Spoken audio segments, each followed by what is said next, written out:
उन्हें समझाना कि अब मुझको न याद करें, एक छलिया के लिए वक्त न बर्बाद करें। सलीम जान।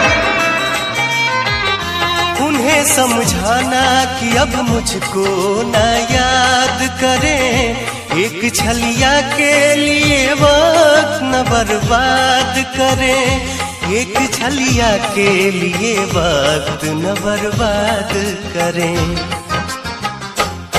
फिर वो क्या कहती हैं उनकी, फिर वो क्या कहती हैं उनकी, बात हमसे आकर तुम कहना, कहना कान्हा ने भेजा है।